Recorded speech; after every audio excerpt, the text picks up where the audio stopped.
Greetings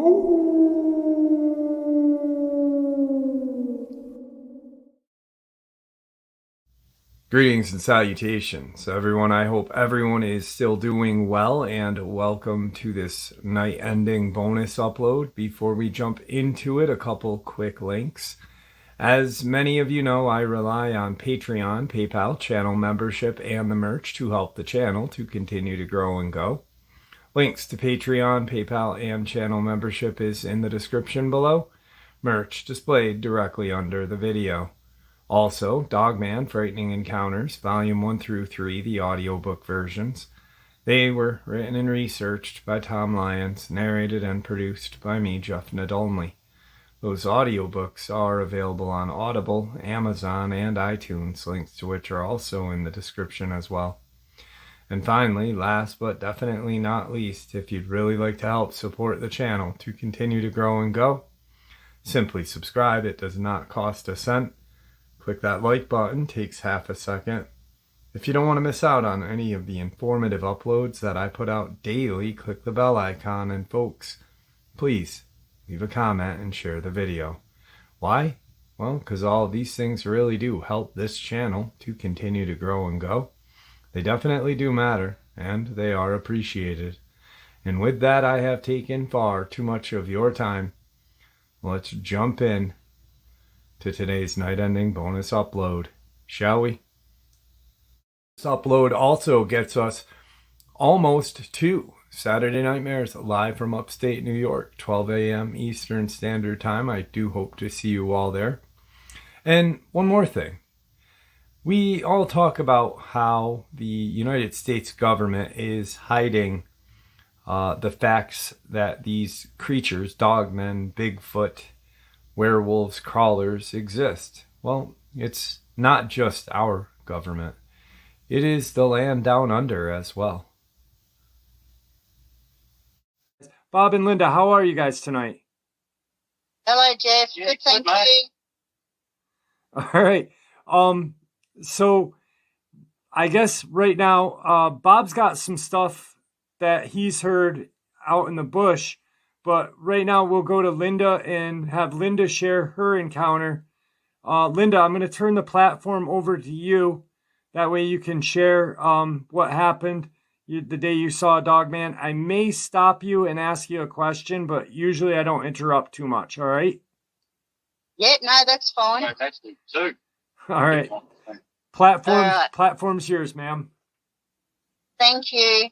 Okay, well, it was 1999. We were taking our children to look at Christmas lights, and the area that we were going is all farmland, the area that we come from. So it was dark, and we're on a back road to look at all the Christmas lights in the country part. Pardon me. So we come along, and there was on the left-hand side, it just looked like a black dog, just like sitting there. And as soon as our car lights hit it, it literally just stood straight up like a man. The best way to describe it, it was all dark.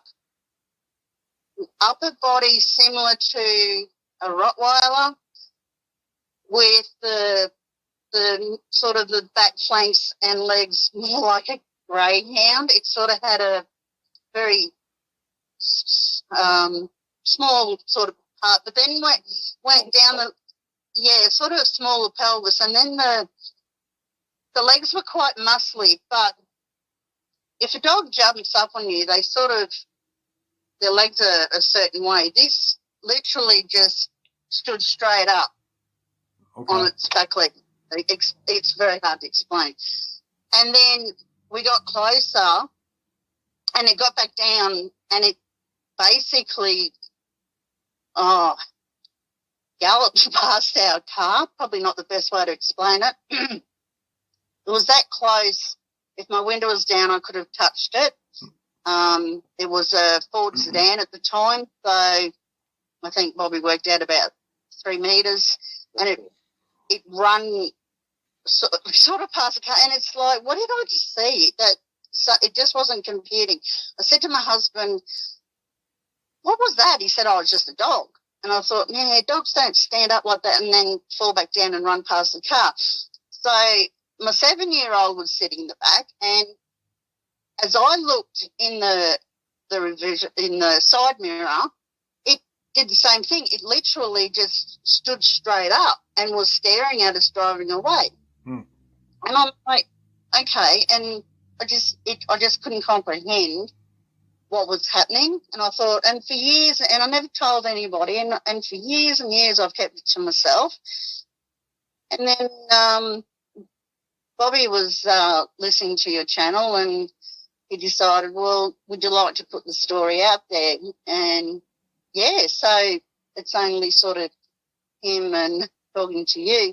So we were talking about 12 months ago, and my daughter come out, she's now 30, she come out and she said, oh, what are you listening to? And Bobby explained it to her, and she said, oh, that's like that thing we saw when we were Christmas light looking. Wow. She turned around and said, but she must have seen it run past the car. And I would love to have got her on to explain her experience, but we just couldn't organise it. Right. But she believes that when she looked back, she said it was standing up, and it gave me a fright. She said, and then that was it. Never, ever had spoken about it. I didn't even realise that she had seen it, and it was only when it came out. And Jeff, literally, I was floored, because for years I thought, oh, you know what I mean? That just didn't seem right. Yeah, trick of the eyes or something like that. As far as its facial features, I really couldn't tell you, because it was within the whole moment as it was going. Mm-hmm. To me, just as I said, looked like a dog, very, very slim waist, high up, but different shaped legs, and they were quite muscly. But when it dropped down, and I don't know more like a gorilla, how they lope along. Yep. If that makes sense. Yeah. So that was it. And then for her to confirm that, I thought, oh wow, okay. Yeah. That was a big day, that one. Now, I know you were driving, so, like height and weight is kind of a hard thing to judge, but how tall would you say it was? Well, we'll see. Hubby was driving, so he didn't get much. He didn't see it, but it's maybe. I'm really bad. It was like 3 foot high at the shoulder when it was on all fours. Maybe 6 foot, Jeff. I'm at a guess. Okay. Like a large man size kind of. Yes, yeah, like a 6 foot man standing there, and very broad shouldered and sort of tapered down at the waist. Okay. And quite muscly legs. All right. Now, when you were, I know it was nighttime. I'm assuming maybe there was some sort of reflection from the light on this thing's eyes. Were the eyes normal, or could you remember anything about the eyes? No, I honestly couldn't say anything about the eyes. It was just the overall. Oh, what is that? Right. And it happens so quick. It's like a flash. And you think, did I really see that? Yeah. So, yes, I did. Liam, my daughter, has confirmed.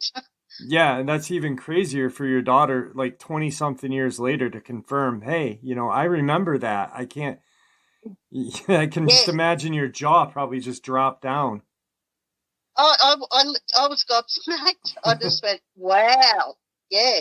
And she said, it gave me a fright at the time, and I never ever said anything. And I think it was, I guess, because of the excitement of Christmas light looking, and, at 7, something comes in your head and then it's gone as quick. So, yeah, it just reminded her listening to your stories. Wow, that's awesome. That's so cool. Yeah. So I was happy. As I said, I've never told anybody, but then Bobby said, well, would you like to put it out? And I thought, well, why not? Because after we saw the blood second. Yeah, because if someone around that time may think that they had seen something, and hopefully they can come forward. Every person that has an experience and can come forward, it builds the community bigger. Yeah. And I think we need to be aware of really what's out there. Yeah, it validates, it validates people's, one person sees it, then another person, and you've got kind of a group at that point. All right, we've got two people, and then another person. Yeah, it's definitely. Yeah. And giving them the encouragement, because for years I've kept it to myself, and hopefully if I can, talk about it, then maybe other people might start, okay, it's time to tell our story. And as I said, it builds a community.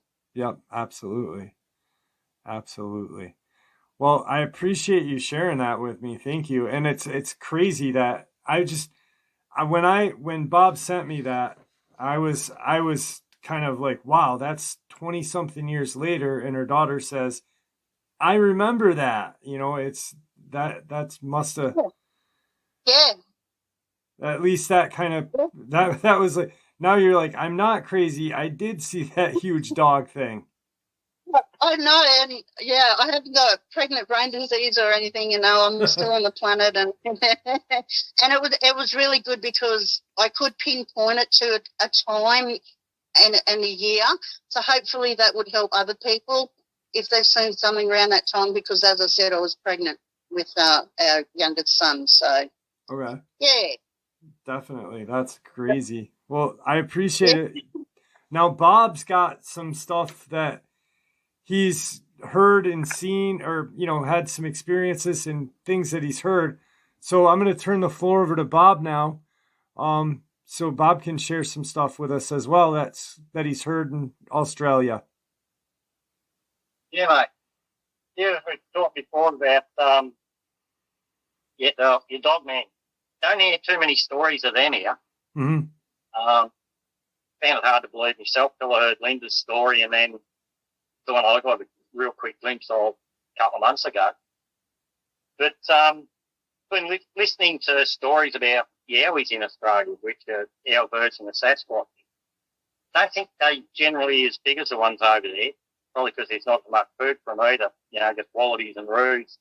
They haven't got anywhere near the game you've got over there. Right. But this place in New South Wales, we go through a fair bit when I'm heading down south to go trout fishing and see the family, the Pilliga. Camped there a few times, and then I started listening to bloody Bigfoot stories and stuff. Been a ton of sightings there. Truck drivers mostly going through there at night. But there was one little spot, north end of the Pilliga Falls, forget the name of it. Nice little spot to stop, overnight trip, because it's a 3-day trip from Queensland down to Victoria, 2.5 anyway. So always looking for overnight spots. And it's one little spot I've always been wanting to stop at. And I'm listening to the Australian Yowie Hunters, I think it was, an Aussie Bigfoot channel. And there's this woman pulled up there one night, or one day, and goes wandering up the falls to have a look at the falls with her kids. And this bloody dirty great big yowie came tearing at them, screaming and yelling, chased them the hell out of there. He sees a copper, tells him what happened. Copper goes back. He goes to the police station a couple of days later to talk to that copper. So, did you see it?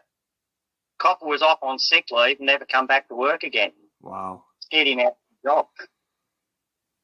But, I've been creeped out a couple of times there.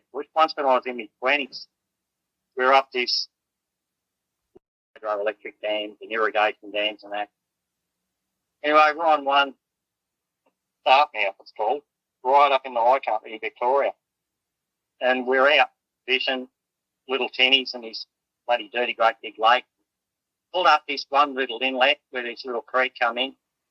Got out, we're walking up it to have a fish up this little creek. And there's all these dog tracks everywhere because we got wild feral dogs and dingoes and interbreeds.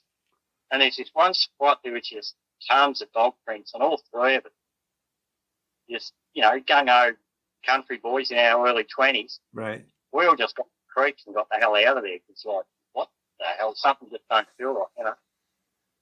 And then about 3 years ago, we're down the Snowy Mountains, and we're at this campsite on a river, and there's this one little remote lake up in the mountains I wanted to go and fish, put my boat in.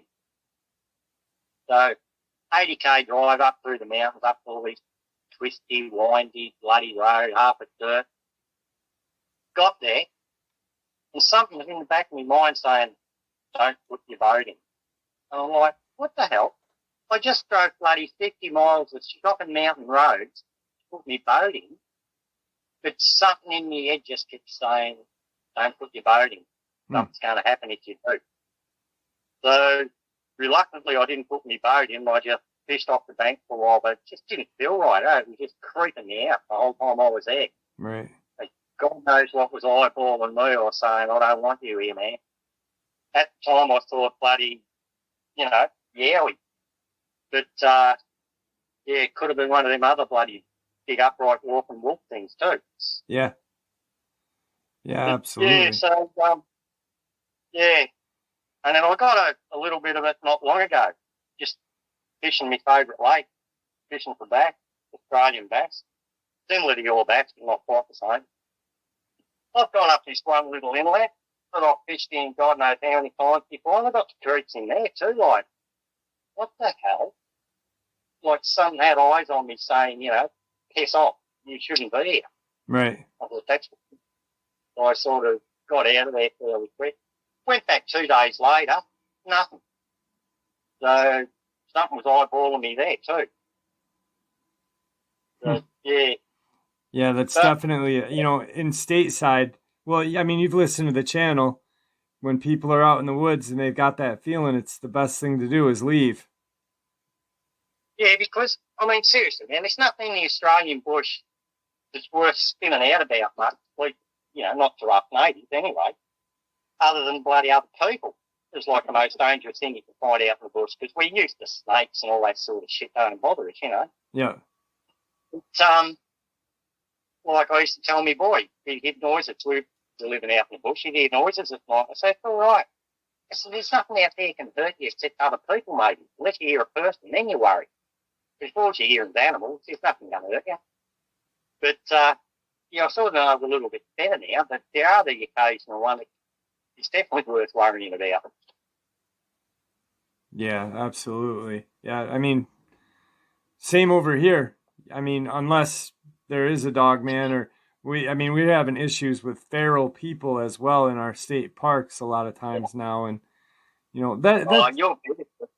your bears are a bloody spin out. Like, you think we're mad going fishing amongst bloody crocodiles, but the lunch crocodiles are only on the water when you're fishing. Yeah. You've got bears in your bloody backyard raiding your rubbish bins, for Christ's sake. Give me crocs any time.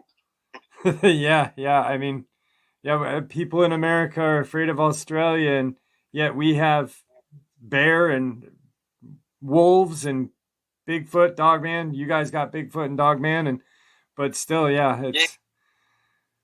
So, yeah. Now you guys... Yeah, I'm sorry, what? I'm saying, it's just that most of the stuff that can kill you in Australia is so bloody small, it's not scary. To you guys, it's not. To people in the States, it is. Yeah, whereas what kills you's over there are dirty, great, big mongrel things, you know, with big claws and big teeth. Yeah, absolutely. At least we only got 100 yards away from the water and we're safe from the crocs. Very true. Now you guys are living the kind of like the Voyager life. You guys are in a camper going around the country. Is that what I recall you guys saying? Yeah, grey nomads they call us here. Okay. No at home base, just the caravan and the ute, little gooseneck ute behind Nissan Navara. And yeah, just travel from fishing spot to fishing spot basically. That's the life right there. Oh yeah, brilliant, mate. We're actually coming home about the second one that we saw on the way home from our last trip, Jeff. What did you see? The last time we came back to Gatton, we spotted one. Linda spotted it. I seen a quick glimpse. I looked up because being an old speed freak, always got my eyes in the mirrors, look at coppers behind me and everything else, you know. And so I've always got my eyes in the mirror, especially when I'm towing, looking at the gauges. I've looked up and just saw this flash of light brown and black fur disappearing in the long grass on the left-hand side of the road.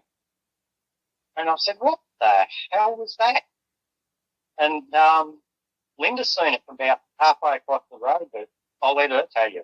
She's the one that actually seen it. Yeah, basically it was because I was looking out the window, you know, just checking out the scenery, and by the time I looked back at the road, it was sort of in the road, and it was so quick.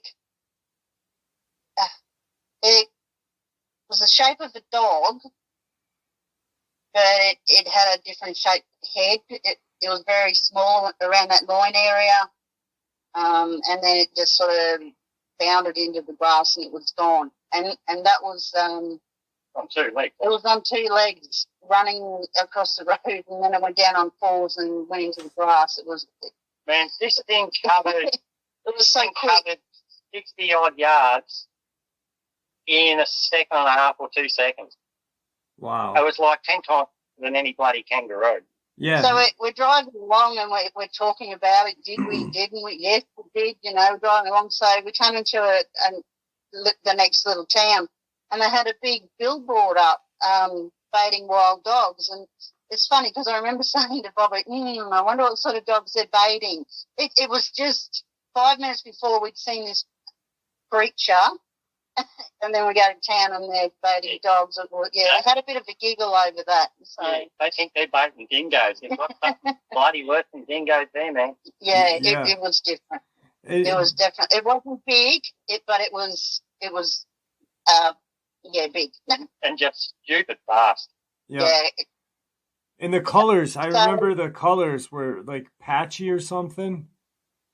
Yeah, it was like a brown brindley. It looked like a brindle dog that's flash I got of it. Okay. Possibly a brindle. There's no such thing as a kangaroo that colour.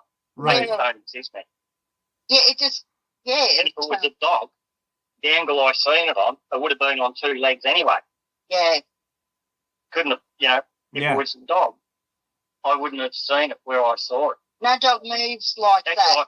That's kangaroo because it was upright. But then I thought, hang on, there's no such thing as a brindle kangaroo.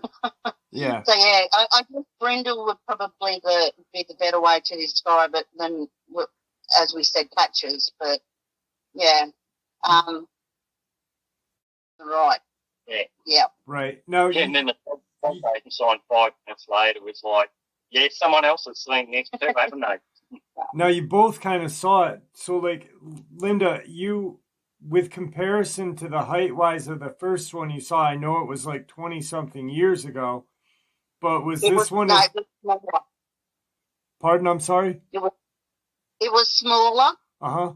It wasn't as big as the first one that I saw.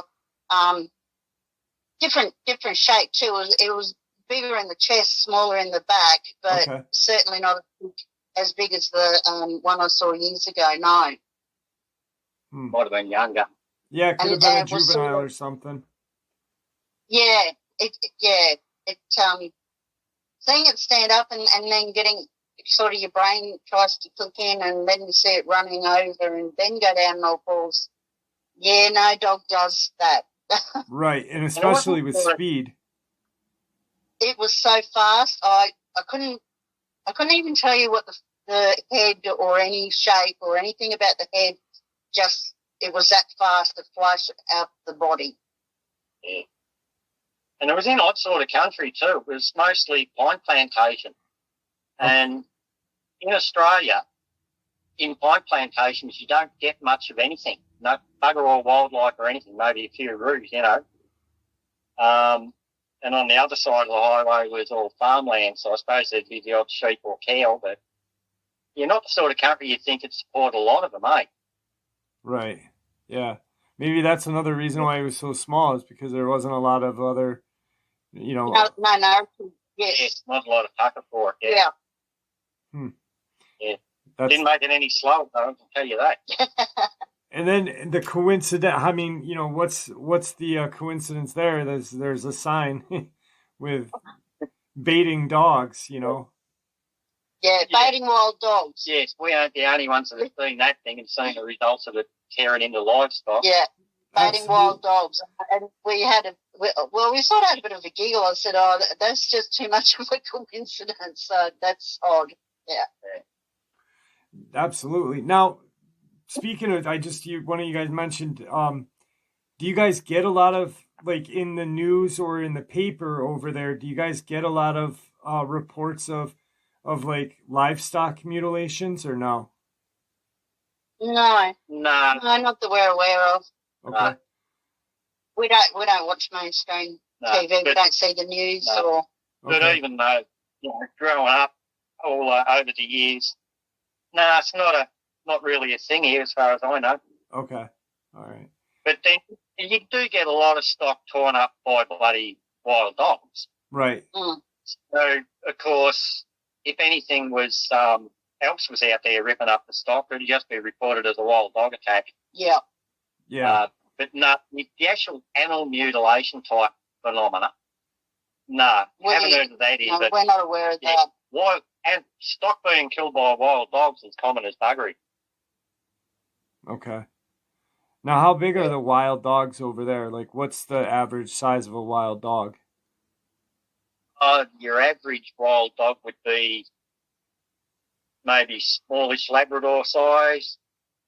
Dingo, sorry. Like a dingo's the size of like skinny Labrador. Okay. So like Right. 60 What else? pounds, somewhere around there? Yeah, maybe. Maybe. Dingoes aren't real dogs. Yeah, maybe. 6 pounds, 30 kilos. Yeah, maybe. Something around that. They're not a real big dog. Apparently they're an Asian wolf, Okay. the dingo.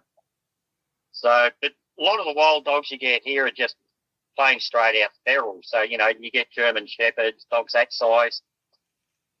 And then they interbreed with the dingoes. It's getting hard to find a purebred dingo in parts of Australia because there's so many feral dogs they breed with. Right. Like we have coy dogs over here. There's, they were coyotes and now they're coy dogs because they're breeding with dogs that ran away from their owners and stuff like that. So, yeah. Yeah, and the interbreeds and the ferals are a lot more dangerous than the dingoes. So dingoes generally don't go near people. They're scared shitless of people. Okay. Except places like Fraser Island where there's tons of tourists. And people feed them, And which is the wrong thing to Some do. tourists feed them, they get used to people. But out in the bush, dingo gets wind to you, it's gone, man. Huh. But feral dogs, they'll have a go at you. Really? I know a couple of farmers that have been stalked by feral dogs. Had one in front attracting his attention while the other one snuck up behind him. So, but yeah, they're basically just, average size domestic dogs gone wild. Okay. All right. And bred in the bush too, but yeah.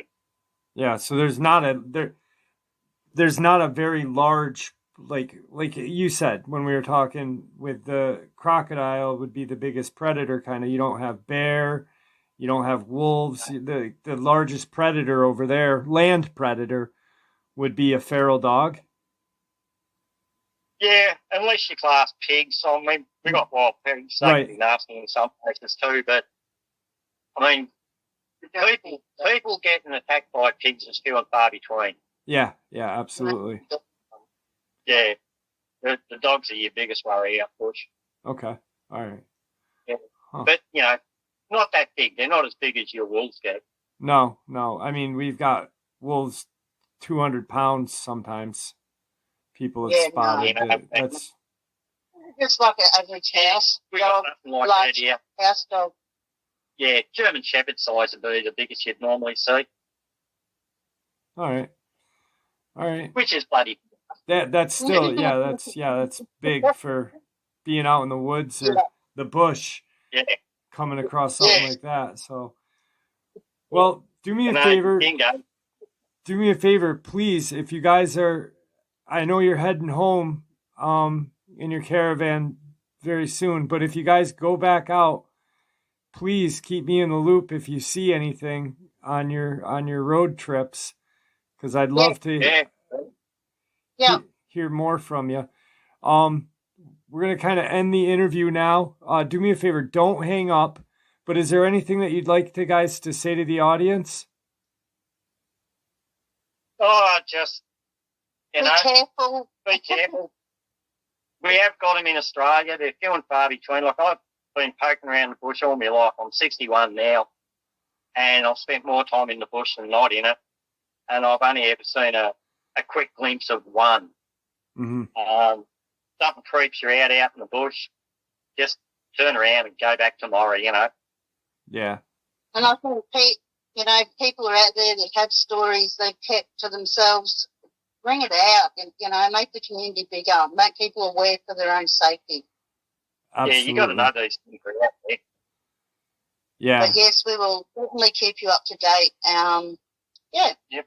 I appreciate you. I really do. Yeah, thanks, mate.